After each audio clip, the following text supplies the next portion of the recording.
Guarantee guarantee guarantee. ಇದು guarantee news. ಸುದ್ದಿ ಖಚಿತ, ನ್ಯಾಯ ನಿಶ್ಚಿತ. ನಾನು ನಿಮ್ಮ ಕಾರ್ತಿಕ್. ಬಾರ್ಡರ್ ಗವಾಸ್ಕರ್ ಟೆಸ್ಟ್ ಸರಣಿಯಲ್ಲಿ ಭಾರತ ಮೊದಲ ದಿನವೇ ಸೋಲಿನತ್ತ ಮುಖ ಮಾಡಿದೆ. ಸೋಲಿಗೆ ಅತಿ ದೊಡ್ಡ ಕಾರಣ ಏನೆಂದು ಹುಡುಕಿದರೆ ದಿಗ್ಗಜ ಆಟಗಾರರ ದಯನೀಯ ವೈಫಲ್ಯ. ಅದರಲ್ಲೂ 5ಕ್ಕೆ 5 ಟೆಸ್ಟ್ ಆಡಿರುವ ವಿರಾಟ್ ಕೊಹ್ಲಿ ಪದೇ ಪದೇ ಸ್ಲಿಪ್ ಕ್ಯಾಚ್ ಔಟ್ ಆಗ್ತಾ ಇರೋದು ಯಾಕೆ ಎಂಬುದರ ಕಂಪ್ಲೀಟ್ ಡೀಟೇಲ್ಸ್ ಇಲ್ಲಿದೆ ನೋಡಿ.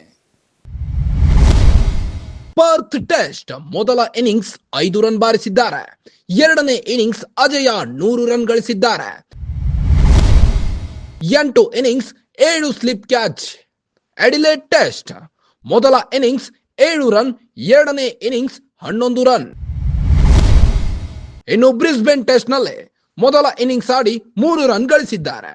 ಎರಡನೇ ಇನ್ನಿಂಗ್ಸ್ ನಲ್ಲಿ ಬ್ಯಾಟಿಂಗ್ ಮಾಡಲಿಲ್ಲ. ಮೆಲ್ಬೋರ್ನ್ ಟೆಸ್ಟ್ ಮೊದಲ ಇನ್ನಿಂಗ್ಸ್ ನಲ್ಲಿ 36 ರನ್ ಗಳಿಸಿದ್ದಾರೆ. ಎರಡನೇ ಇನ್ನಿಂಗ್ಸ್ 5 ರನ್ ಬಾರಿಸಿದ್ದಾರೆ.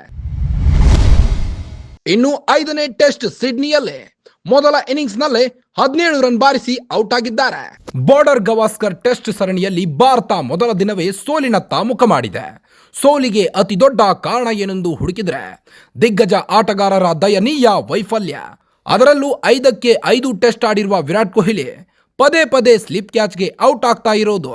ಕೊಹ್ಲಿಯ ಅತಿ ದೊಡ್ಡ ಪ್ರಾಬ್ಲಮ್ ಅಂದ್ರೆ ಸ್ಟಂಪ್ ಆಚೆ ಹೋಗ್ತಾ ಇರೋ ಬಾಲ್ಗಳನ್ನ ಕೆಣಕೋದು, ಹಾಗೆ ಕೆಣಕಿ ಸ್ಲಿಪ್ನಲ್ಲಿರೋ ಫೀಲ್ಡರ್ಗೆ ಕ್ಯಾಚ್ ಕೊಡೋದು. ಇದೇ ಪ್ರಾಕ್ಟೀಸ್ ಆಗಿಬಿಟ್ಟಿದೆ. ಹೀಗಾಗಿ ಕಿಂಗ್ ಕೊಹ್ಲಿಯನ್ನ ಈಗ ಸ್ಲಿಪ್ ಕ್ಯಾಚ್ ಕಿಂಗ್ ಅಂತ ಕಾಮಿಡಿ ಮಾಡೋಕೆ ಶುರು ಮಾಡಿದ್ದಾರೆ ಕೊಹ್ಲಿ ಹೇಟರ್ಸ್. ಮೊದಲ ಟೆಸ್ಟ್ ಮೊದಲ ಇನ್ನಿಂಗ್ಸ್ ನಲ್ಲಿ ಕೊಹ್ಲಿ ಹೆಜಲ್ವುಡ್ ಬೌಲಿಂಗ್ ನಲ್ಲಿ ಔಟ್ ಆಗ್ತಾರೆ. ಸೇಮ್ ಸ್ಲಿಪ್ ಕ್ಯಾಚ್ ನೀಡ್ತಾರೆ. ಎರಡನೇ ಇನ್ನಿಂಗ್ಸ್ ನಲ್ಲಿ ಸೆಂಚುರಿ ಹೊಡಿತಾರೆ. ಫಾರ್ಮ್ಗೆ ಬಂದ್ರು ಅಂತ ಅನ್ಕೊಂಡವ್ರಿಗೆ ಶಾಕ್ ಆಗೋ ತರ ಎರಡನೇ ಟೆಸ್ಟ್ ಫಸ್ಟ್ ಇನ್ನಿಂಗ್ಸ್ ನಲ್ಲಿ ಸ್ಟಾರ್ಕ್ ಬೌಲಿಂಗ್ ನಲ್ಲಿ ಸ್ಲಿಪ್ ಕ್ಯಾಚ್ ನೀಡ್ತಾರೆ. ಎರಡನೇ ಇನ್ನಿಂಗ್ಸ್ ನಲ್ಲಿ ಬೋಲಾಂಡ್ ಬೌಲಿಂಗ್ ನಲ್ಲಿ ಸ್ಲಿಪ್ ಕ್ಯಾಚ್ ಕೊಡ್ತಾರೆ. ಬ್ರಿಸ್ಬೇನ್ ಟೆಸ್ಟ್ ನಲ್ಲೂ ಅದೇ ಪ್ರಾಬ್ಲಮ್. ಹೆಜಲ್ವುಡ್ ಬೌಲಿಂಗ್ ನಲ್ಲೂ ಸ್ಲಿಪ್ ಕ್ಯಾಚ್ ನೀಡಿದ್ದು ಎರಡನೇ ಇನ್ನಿಂಗ್ಸ್ ಬ್ಯಾಟಿಂಗ್ ಚಾನ್ಸ್ ಸಿಗೋದಿಲ್ಲ. ಇನ್ನು ಮೆಲ್ಬೋರ್ನ್ ಟೆಸ್ಟ್ ನಲ್ಲಿ ಬೋಲಾಂಡ್ ಮತ್ತು ಸ್ಟಾರ್ಕ್ ಬೌಲಿಂಗ್ ನಲ್ಲಿ ಸೇಮ್ ಸ್ಲಿಪ್ ಕ್ಯಾಚ್ ರಿಪೀಟ್ ಆಗುತ್ತೆ. ವಿಚಿತ್ರ ಏನು ಗೊತ್ತೇ, ಆಸ್ಟ್ರೇಲಿಯಾದಲ್ಲಿ ಕೊಹ್ಲಿ ಆಡಿರೋ ಕಳೆದ 29 ಇನ್ನಿಂಗ್ಸ್ ಗಳಲ್ಲಿ ಕೇವಲ ಒಂದೇ ಒಂದು ಮ್ಯಾಚ್ ಬಿಟ್ರೆ ಮಿಕ್ಕ 28 ಇನ್ನಿಂಗ್ಸ್ಗಳಲ್ಲಿ ಕ್ಯಾಚ್ ಔಟ್ ಆಗಿದ್ದಾರೆ. ಒಂದ್ಸಲ ರನ್ಔಟ್ ಆಗಿದ್ದಾರೆ. ಎಲ್ಲ ಸೀನಿಯರ್ ಆಟಗಾರರು ಕೊಹ್ಲಿಗೆ ಹೇಳ್ತಿರೋದು ತೆಂಡೂಲ್ಕರ್ ಸೂತ್ರ ಫಾಲೋ ಮಾಡಿ ಅಂತ. ಕೊಹ್ಲಿಯನ್ನ ಈ ಜನರೇಷನ್ ನ ತೆಂಡೂಲ್ಕರ್ ಅಂತ ಕರಿತವರೆಲ್ಲ ಹೇಳ್ತಿರೋ ತೆಂಡೂಲ್ಕರ್ ಸೂತ್ರ ಏನು ಅಂದ್ರೆ, ತೆಂಡೂಲ್ಕರ್ ಕೂಡ ಇದೇ ಪ್ರಾಬ್ಲಮ್ ಫೇಸ್ ಮಾಡ್ತಿದ್ರು. 2004ರಲ್ಲಿ ತೆಂಡೂಲ್ಕರ್ ಸತತ 4 ಮ್ಯಾಚ್ಗಳಲ್ಲಿ ಇದೇ ರೀತಿ ಔಟ್ ಆಗಿದ್ರು. ಆದ್ರೆ ತೆಂಡೂಲ್ಕರ್ ಸಿಡ್ನಿ ಟೆಸ್ಟ್ ನಲ್ಲಿ ಭರ್ಜರಿ ಕಮ್ ಬ್ಯಾಕ್ ಮಾಡಿದ್ರು. ಹೇಗೆ ಗೊತ್ತಾ, ಆಫ್ ಸ್ಟಂಪ್ ಆಚೆ ಹೋಗ್ತಾ ಇದ್ದ ಒಂದೇ ಒಂದು ಬಾಲ್ ಆಡ್ಲೇ ಇಲ್ಲ. ಅದು ಟೀಮ್ ಸಂಕಷ್ಟದಲ್ಲಿದ್ದಾಗ ಕ್ರೀಸ್ಗೆ ಬಂದಿದ್ದ ತೆಂಡೂಲ್ಕರ್ 436 ಬಾಲ್ ಫೇಸ್ ಮಾಡಿದ್ರು. ಆಫ್ ಸ್ಟಂಪ್ ಆಚೆ ಹೋದ ಬಾಲ್ ಅನ್ನ ಟಚ್ ಮಾಡಲಿಲ್ಲ. ಫೈನಲ್ ಆಗಿ ತೆಂಡೂಲ್ಕರ್ 141 ರನ್ ಹೊಡೆದು ಔಟ್ ಆಗ್ಲೇ ಇಲ್ಲ. ಇವತ್ತಿಗೂ ಕೂಡ ಸಿಡ್ನಿ ಗ್ರೌಂಡ್ ನಲ್ಲಿ ಏಷ್ಯನ್ ಆಟಗಾರನೊಬ್ಬ ಹೊಡೆದಿರೋ ಅತ್ಯಧಿಕ ಸ್ಕೋರ್ ಅಂದ್ರೆ 241 ನಾಟ್ ಔಟ್. ಇನ್ನೂ ಒಂದು ವಿಶೇಷ ಏನಪ್ಪಾ ಅಂದ್ರೆ, ತೆಂಡೂಲ್ಕರ್ ಆ ಇನ್ನಿಂಗ್ಸ್ಗೆ ಸರಿಯಾಗಿ ಔಟ್ ಆದ ದಿನಕ್ಕೆ 20 ವರ್ಷ. ಕೊಹ್ಲಿಗೆ ಹೇಳ್ತಿರೋದು ಇದನ್ನೇ. ಈ ಸೂತ್ರ ಫಾಲೋ ಮಾಡಿದ್ರೆ ಆಸ್ಟ್ರೇಲಿಯಾವನ್ನ ಎದುರಿಸಬಹುದು, ಗೆಲ್ಲಬಹುದು. ಕವರ್ ಡ್ರೈವ್ ಹೊಡೆಯೋ ಅತಿ ಆಸೆಯನ್ನ ಬಿಟ್ರೆ ರನ್ ಹೊಡೆಯೋದು ಕಷ್ಟ ಏನಲ್ಲ.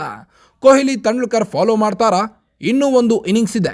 ವಿರಾಟ್ ಕೊಹ್ಲಿ ಕಳಪೆ ಫಾರ್ಮ್ ಭಾರತ ತಂಡಕ್ಕೆ ಅತಿ ದೊಡ್ಡ ತಲೆನೋವಾಗಿ ಪರಿಣಮಿಸಿದೆ. ಒಟ್ಟಿನಲ್ಲಿ ವಿರಾಟ್ ಕೊಹ್ಲಿ ಕಳಪೆ ಫಾರ್ಮ್ ಭಾರತ ತಂಡಕ್ಕೆ ಅತಿ ದೊಡ್ಡ ತಲೆನೋವಾಗಿ ಪರಿಣಮಿಸಿದೆ. ಈಗಾಗಲೇ ಹೆಚ್ಚು ಕಡಿಮೆ ಫೈನಲ್ ಆಸೆ ಬಿಟ್ಟಾಗಿದೆ. ಈಗೇನಿದ್ರು ಪ್ರತಿಷ್ಠೆಗಾಗಿ ಆಡಬೇಕಷ್ಟೇ. ಸಿಡ್ನಿ ಟೆಸ್ಟ್ ಕೂಡ ಅದೇ ರಾಗ ಅದೇ ಹಾಡು. ಅದರಲ್ಲೂ ಔಟ್ ಸ್ಟಂಪ್ ಕಡೆ ಹೋಗುತ್ತಿರೋ ಬಾಲ್ ಅನ್ನ ಕೆಣಕಿ ಔಟ್ ಆಗೋ ಚಾಳಿಯನ್ನ ಕೊಹ್ಲಿ ಬಿಡದ ಹೊರತು ಮತ್ತೆ ಕಿಂಗ್ ಆಗೋಕೆ ಸಾಧ್ಯ ಇಲ್ಲ. ಇದಕ್ಕೆ ಇರೋದು ಒಂದೇ ಪರಿಹಾರ, ತೆಂಡೂಲ್ಕರ್ ಪಾಲಿಸಿ. ಒಟ್ಟಿನಲ್ಲಿ ವಿರಾಟ್ ಕೊಹ್ಲಿ ಕಳಪೆ ಫಾರ್ಮ್ ಭಾರತ ತಂಡಕ್ಕೆ ಅತಿ ದೊಡ್ಡ ತಲೆನೋವಾಗಿ ಪರಿಣಮಿಸಿದೆ. ಈಗಾಗಲೇ ಹೆಚ್ಚು ಕಡಿಮೆ ಫೈನಲ್ ಆಸೆ ಬಿಟ್ಟಾಗಿದೆ. ಈಗೇನಿದ್ರು ಪ್ರತಿಷ್ಠೆಗಾಗಿ ಆಡಬೇಕಷ್ಟೇ. ಸಿಡ್ನಿ ಟೆಸ್ಟ್ ಕೂಡ ಅದೇ ರಾಗ ಅದೇ ಹಾಡು. ಅದರಲ್ಲೂ ಔಟ್ ಸ್ಟಂಪ್ ಕಡೆ ಹೋಗ್ತಿರೋ ಬಾಲ್ನ ಕೆಣಕಿ ಔಟ್ ಆಗೋ ಚಾಳಿಯನ್ನ ಕೊಹ್ಲಿ ಬಿಡದ ಹೊರತು ಮತ್ತೆ ಕಿಂಗ್ ಆಗೋಕೆ ಸಾಧ್ಯ ಇಲ್ಲ. ಇದಕ್ಕೆ ಇರೋದು ಒಂದೇ ಪರಿಹಾರ, ತೆಂಡೂಲ್ಕರ್ ಪಾಲಿಸಿ. ಮತ್ತಷ್ಟು ಸ್ಪೋರ್ಟ್ಸ್ ಸುದ್ದಿಗಳಿಗಾಗಿ ನೋಡ್ತಾ ಇರಿ ಗ್ಯಾರಂಟಿ ನ್ಯೂಸ್. ಸುದ್ದಿ ಖಚಿತ, ನ್ಯಾಯ ನಿಶ್ಚಿತ. ಗ್ಯಾರಂಟಿ ನ್ಯೂಸ್, ಸುದ್ದಿ ಖಚಿತ, ನ್ಯಾಯ ನಿಶ್ಚಿತ.